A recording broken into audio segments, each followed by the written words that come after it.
Christmas week, Les. We've managed it again. Done it. I can't believe we got that film finished. Yeah, Wolflands, took, 3.5 years there with us, Paul? Yeah, it was a lot of work, a lot of hard work, a lot of sort of headaches along the way, but we did it, and really pleased, looking forward to the next project. Yeah, and what I found remarkable is that since we managed to get it out on Amazon Prime, what is it, beginning of August, yeah, the amount of support we've had, from sales and rentals has been unbelievable. Yeah, but not only that, it's the people that have stayed with it all through that 3.5 years, isn't it? And as we all have said, the witnesses, we are them. There isn't a film, is there? There's no Wolflands.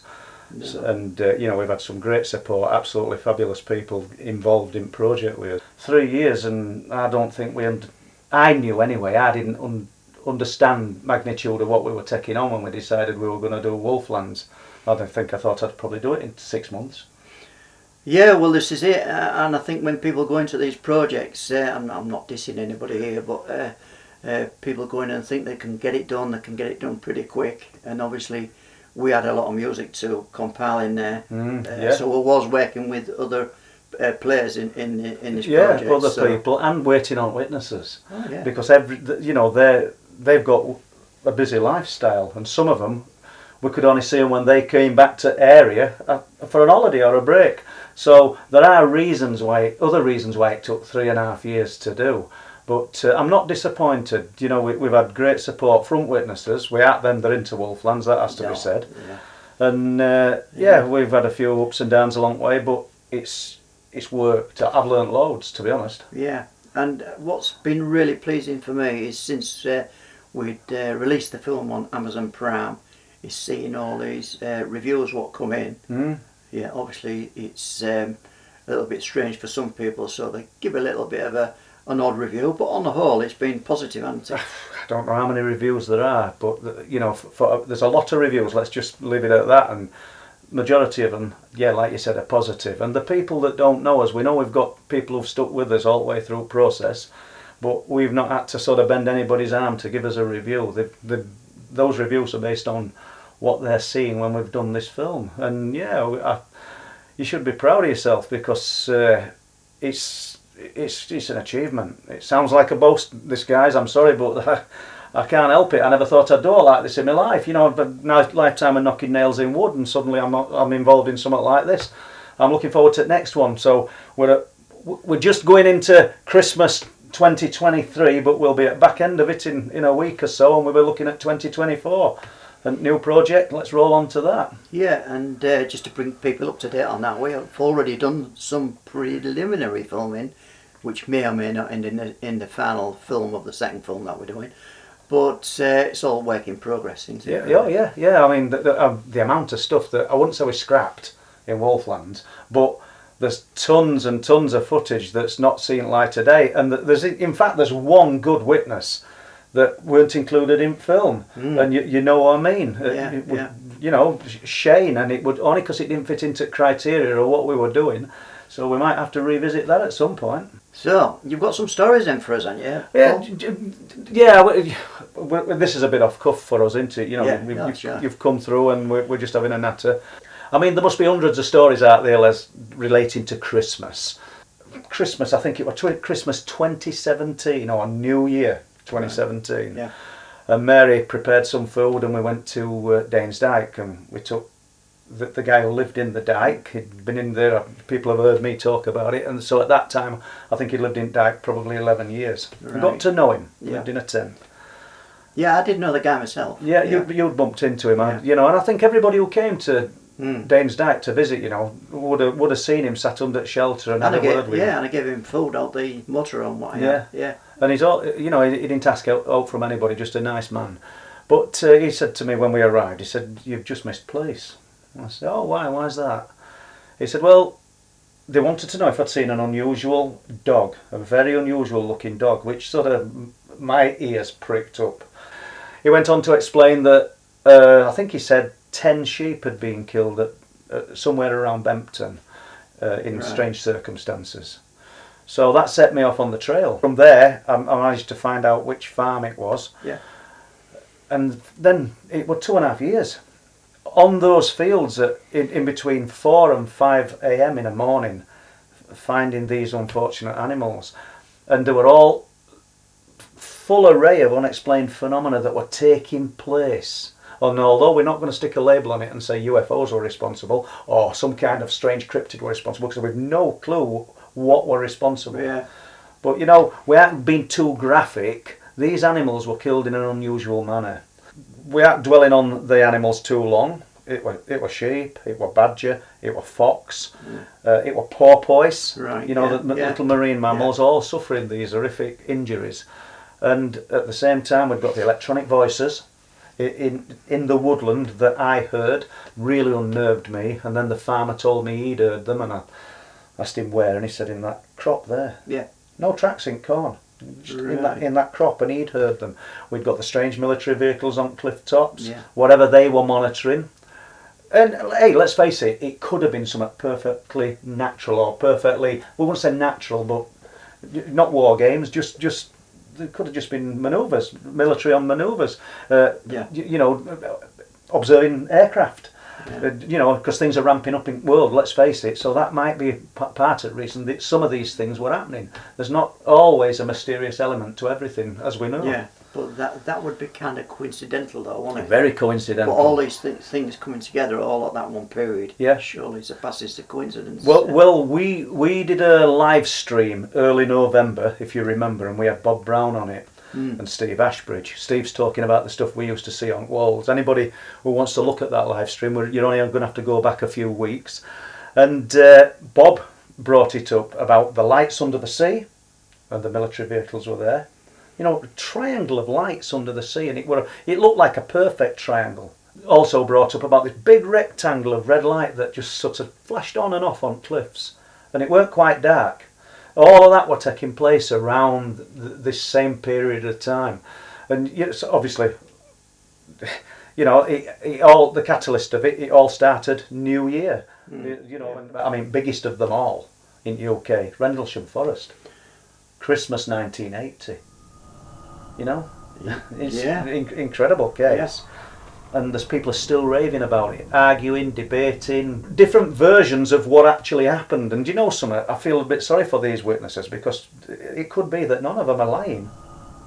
It's just the way the phenomena has presented and interacted with them as an individual. If we're going to believe that this is some outside intelligence that's been observed at Rendlesham Forest, Christmas 1980.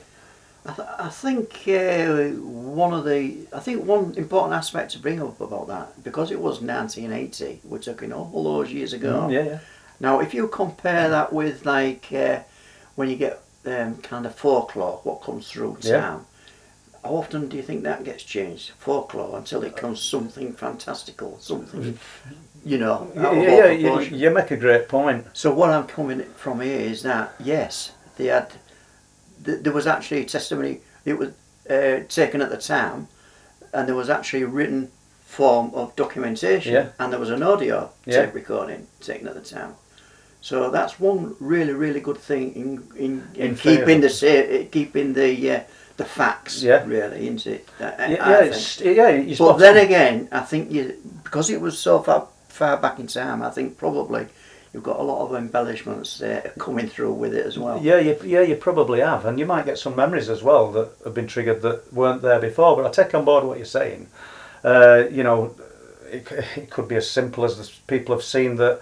I don't think there's any money to be made out of it, but there's a bit of, what would you call it, fame and a little bit of celebrity status, so people have embellished the story a little bit. I don't know. I've no wish to disrespect anybody that were there. No. And I do believe that as a group of individuals viewing what we would call a UFO, UAP, however you want to call it, on an individual basis, we could be seeing something slightly different. It's how we interpret it. One person's proof of UFO, alien existence, non-human existence, will be a lot weaker than another person's sort of criteria. Do you know what I mean? Yeah. Not everybody's going to have the same standards of proof or what is needed. Somebody could see a satellite, an iridium flare light up in heavens and just drift away, and think that they've seen some kind of alien visitation. Did any of these, because we're talking about servicemen here, American servicemen. Oh, we're jumping to Rendlesham still. Sorry, back to Rendlesham.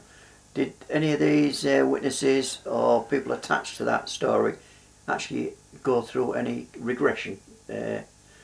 I think they did. I'll not say the names, but they did, because it's been a can of worms, this sighting, this experience for these men, even though like you said, it was 1980. But they did. There's lots of different versions of what was seen and what happened, and locations where the UFO was seen. But who's to say that it couldn't have been in 2 or 3 places, or they weren't more than one? You know, and there's some fascinating not little snippets, but bits to it. I mean, I think it was Colonel Holt that said it was tripping light. So 2024 will be a lot more, obviously, of what we've just recently been doing. Yeah, more of the same kind of thing. But with exciting new cases. No, it's great. I mean, it's a little bit edgy so far what we've been doing, and we aren't giving out away. Yeah. And I really am looking forward to it. And you know, like you allude to, then you'd block it out. You'd have a storyboard. You'd know where you were going. Yeah. But we're not in that position simply because half the time a lot of these witnesses are out of area. Yeah. They've had their encounters. They've had their experiences with whatever part of the phenomena we're dealing with. Can you hear my stomach, people? I'm ready for a sandwich. So they've had their experiences, and we have to wait till they come back. Back for another visit. Yeah. Because our funds don't allow us to say, right, come up for a week and we'll book you into this hotel and we'll pay £700. Yeah. And it's just. Well, if we did that, it'd be bed and breakfast. I don't think we could do a full hotel. Yes. Just.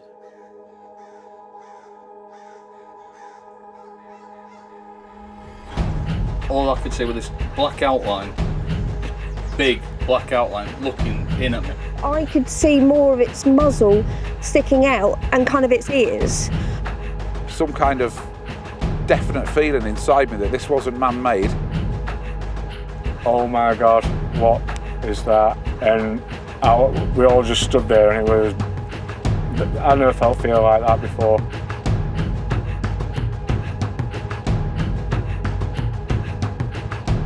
These accounts will take you on a journey along the rugged coastline of East and North Yorkshire and on to the moors.